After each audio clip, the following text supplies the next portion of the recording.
What is going on, everybody? Welcome back to another late night in the BrewLab with me, Lone Fox, your Brewmaster-in-Chief. And tonight, in the BrewLab, I'm coming at you with episode 4, or part 4, of Wilds of Eldraine. Spoiler talk! And quite a bit came out, quite a bit, kind of a little bit in the lower rarity stuff. I think we're kind of slugging through some of the, like, you know, the main set, lots of commons and uncommons. And they'll keep some of the, like, crazy bomb mythics for last. I don't think we've seen the last of that. But yesterday when I last reset the page, Cricca del Gomitolo over here, terribly badly translated as creek of the something in English. But yeah, we'd arrived at here. So there's not much to cover today. So it'll be a nice, quick episode of spoiler talk. And then, yeah, of course, I'll continue to come at you guys with all of the latest spoilers as they come out. And we'll do the usual and refresh the page once more before we call it a night. So, starting off with the Two-Headed Hunter. It's the first one, I believe, since I've started doing spoilers, where the adventure is the same color as the creature that it is, they're both red, which is cool. I thought it would be like all of them. Yeah, as we can see here, here's the little Gruul one, here's the little Azorius one, but we don't have, this is just straight up red. It's an uncommon. It's a 5-mana 5/4 with menace. It's a giant. There's been quite a few giants. I quite like that. It's been a while since we had, it was Kaldheim. There was a really good giant deck. I kind of miss it, but I don't think this is signaling anything. Just target creature gains double strike until end of turn. It's got the menace. Like, I guess if you play one, keep another one in your hand, the next turn you untap, swing with the menacing guy, the opponent can't block it properly, and then you just use the adventure side of the one that's in your hand on the one that's on the board, and you get in for 10.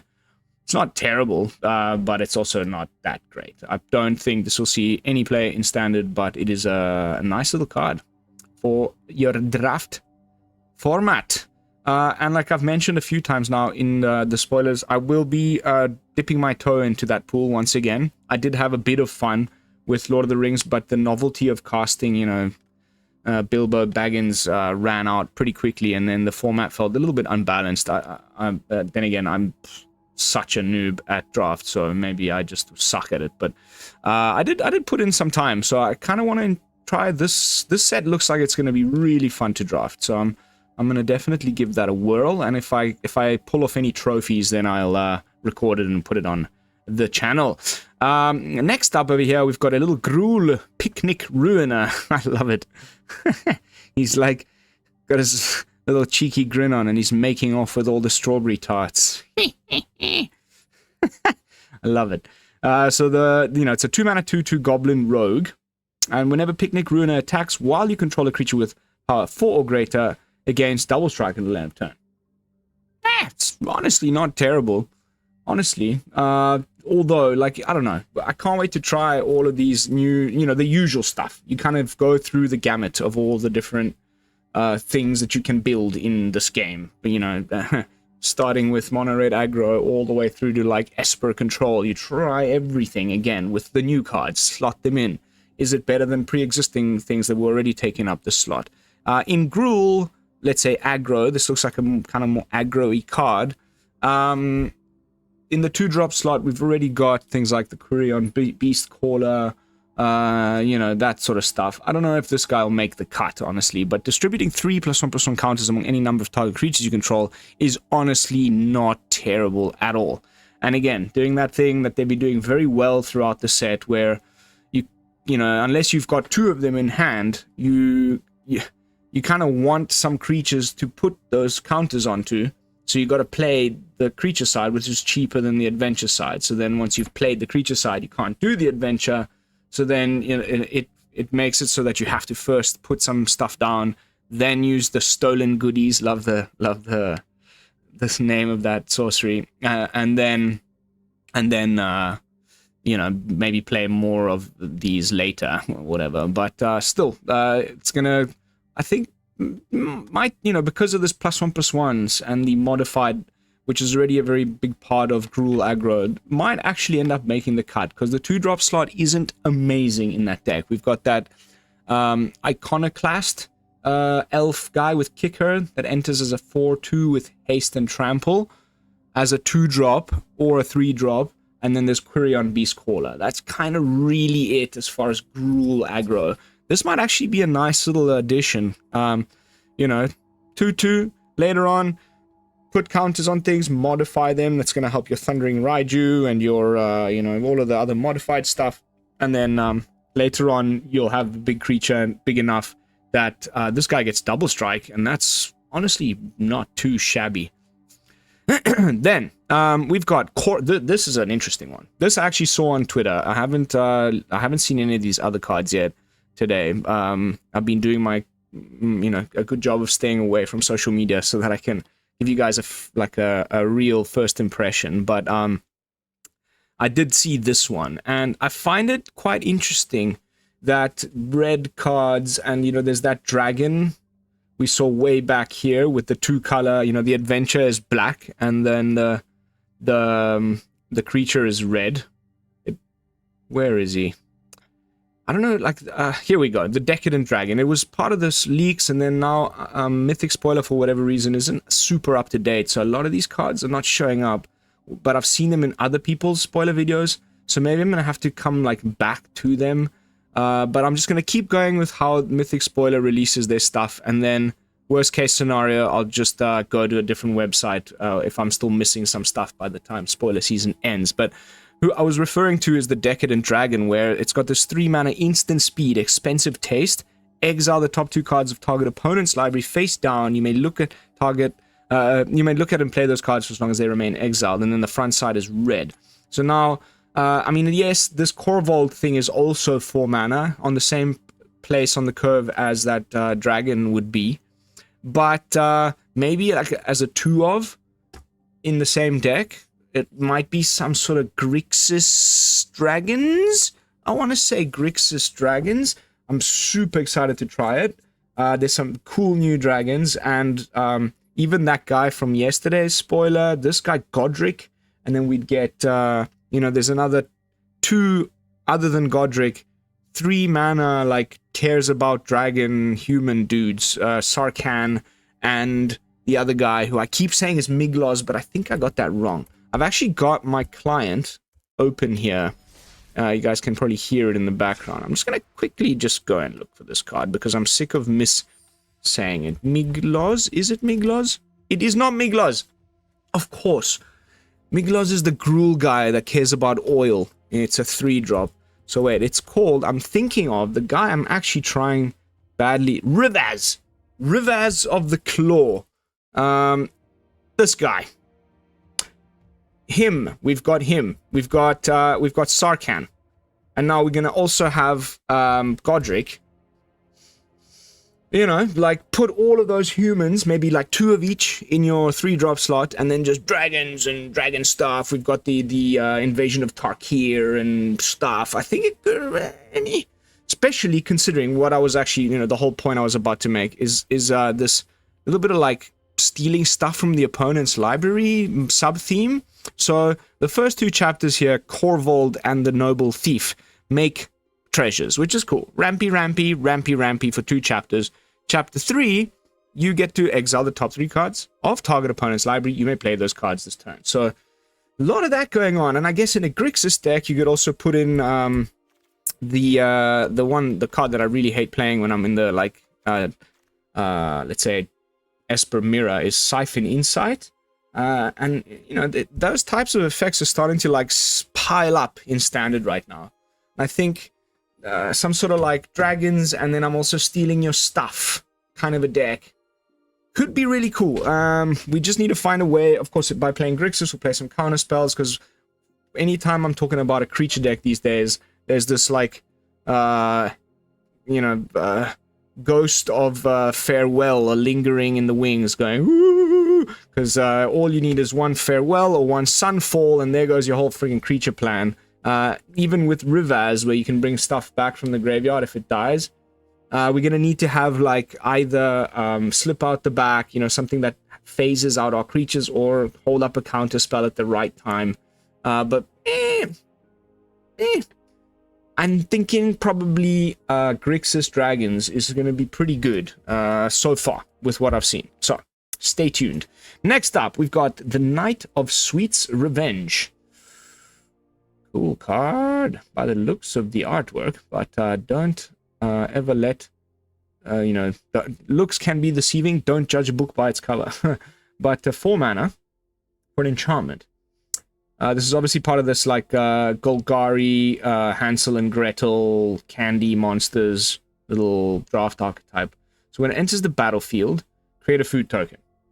And then foods you control all have tap, add a green. Woo! And then you can pay 5 and 2 green to sack Knight of Sweet's Revenge. Creatures you control get +X until end of turn, where X is the number of food you control.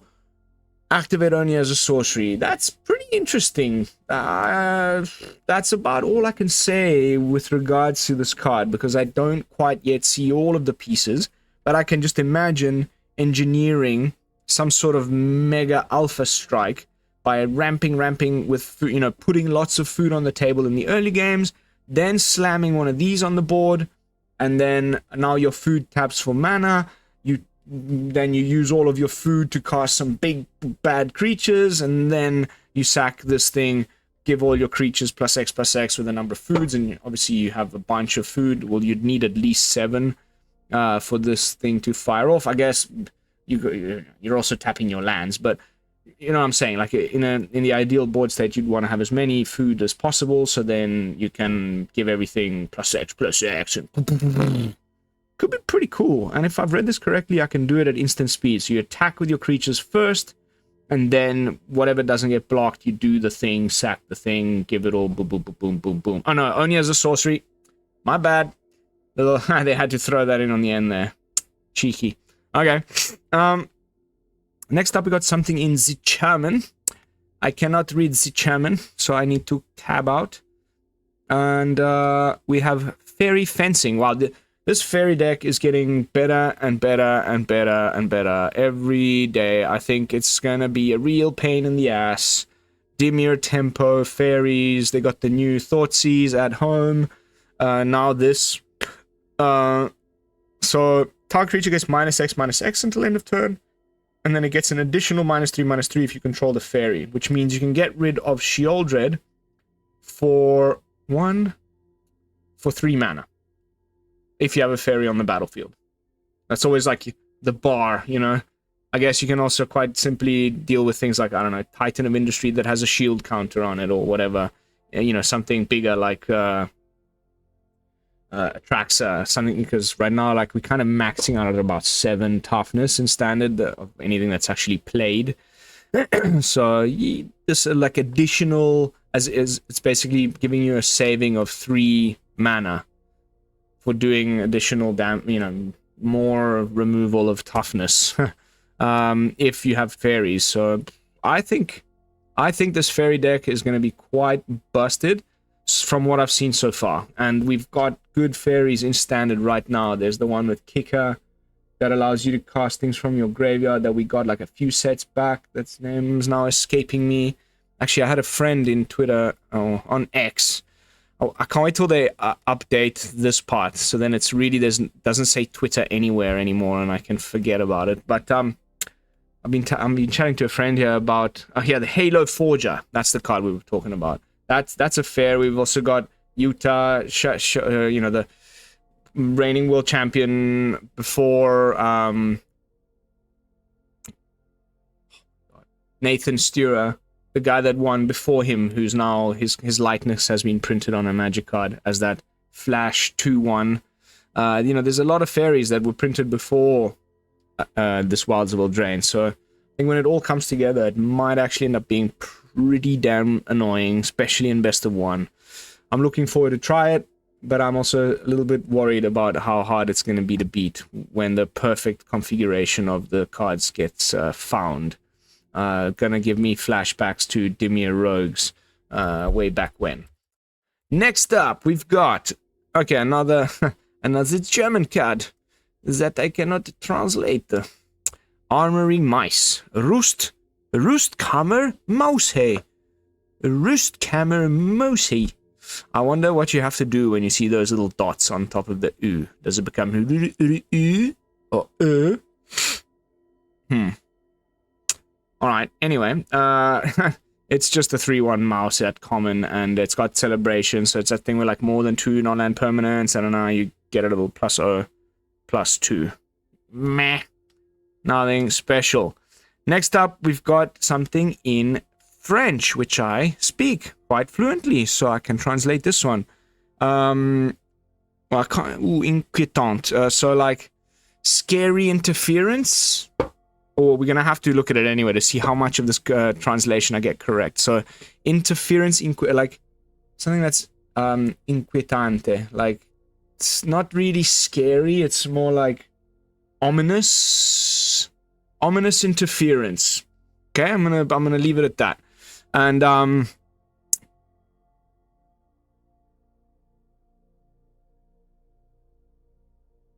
stop all damage that will be dealt to you and creatures you control this turn. Ready? How much did... Eerie interference. Eerie. Okay, I should have known. Ominous. So prevent all damage that will be dealt to you and your creatures by Baconia. Perfect. I nailed it. The only thing I slightly got wrong was the translation of the name. But everything else I nailed, and I think that's a really good card. Honestly, I think that's a really good card. Prevent all damage that will be dealt to you and creatures you control by creatures until end of turn. That's gonna be really nice against mono red when you're trying to block with like stuff that's lower power and blah blah blah. I quite like this card. I quite like this. I don't know if it'll make the cut compared to say my current favorite thing against mono red when I'm playing my white deck is Surge of Salvation with the hexproof and you and all your permanents, and then prevention from red and black. This is from everything, but it costs 2 whole mana more, which is a huge difference, obviously. So I don't know, but still, I like it. It's a cool effect. I'm glad that it's gonna be available to us. Now I'm gonna make sure I'm not putting my camera too much over the cards that I'm trying to read. Here we go. So back for seconds. Looks like some sort of food pun. This looks pretty cool. It's like someone stuck in a big blob of green jelly. So it's sorcery speed for 3 mana. It's got bargain. So which means that we know what this means by now. Return up to 2 target creature cards from your graveyard to your hand. If this spell was bargained, you may put one of those cards with mana value 4 or less onto the battlefield. Woo! Woo! I think my first mono black deck that I'm going to build, as soon as I get access to these cards, is going to be like this Shieldred Never Dies deck. I'm thinking between this, you know, if you just bargain it, you bring your Shieldred back, you know, mana value 4 or less, back to the battlefield. So you put like maybe 5 mana Shelly into your hand, other Shelly onto the battlefield, and then you play the 5 mana one again the next turn or something. That's...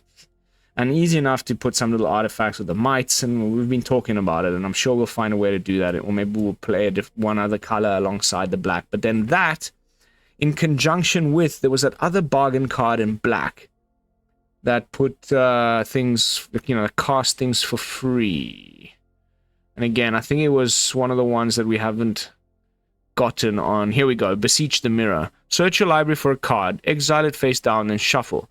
If the spell was bargained, you may cast the exile card without paying its mana cost if that spell's mana value 4 or less.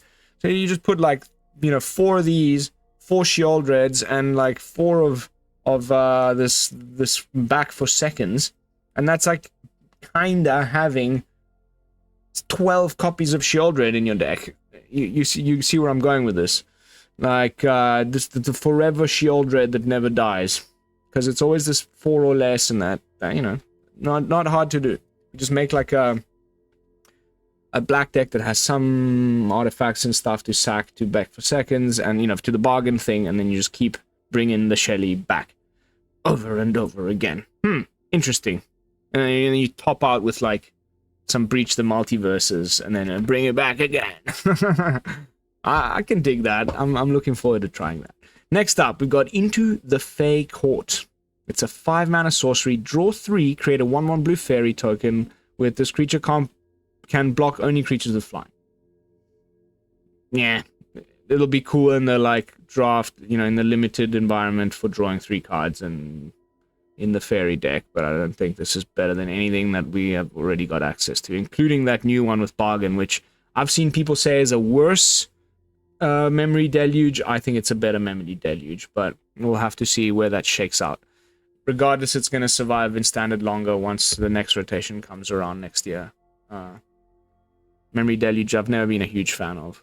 Royal Treatment. 1 mana green instant. Ooh, nice. Okay, this is the set's cameo safekeeping Tyvar stand. Target creature you control gains hexproof until end of turn. Create a royal roll token, attach it to that creature. +1/+1 and has ward. That's cool. I wish it was hexproof and indestructible, but I guess it would have been too much for the, you know, for the rate. These types of things I can do at the most, like have a slight upside, like, you know, Tameo safekeeping. Hexproof, indestructible, gain 2 life, and already that's bursted. This one is hexproof, and give the thing 1/+1 and ward 1. You know, I guess that's putting 2 permanent, you know, it's putting a permanent onto the battlefield that might be relevant, because it's an enchantment.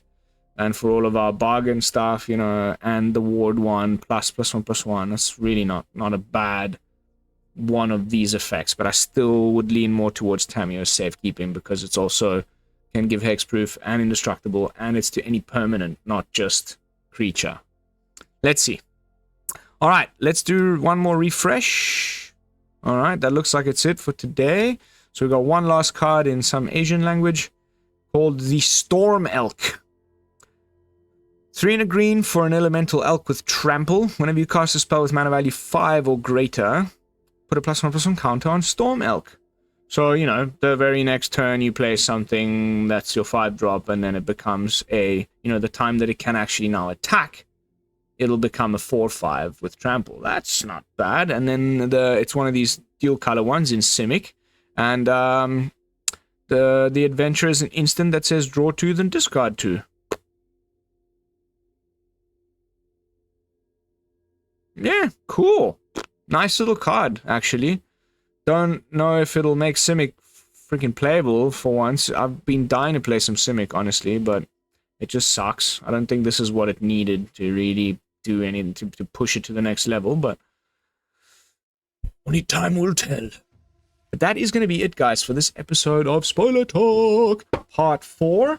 I'm going to keep refreshing the page, but I'm going to do my best again to stay away from social media, to stay away from Mythic Spoiler until this time tomorrow, and then, you know, give you guys some fresh, you know, first impressions then. So stay tuned. But that is going to be it for today. Thank you so much for watching. As always, don't forget to like, comment, and subscribe. I will see you all in the next one, and until then, this is Lone Fox from the BrewLab, signing out. Peace, y'all.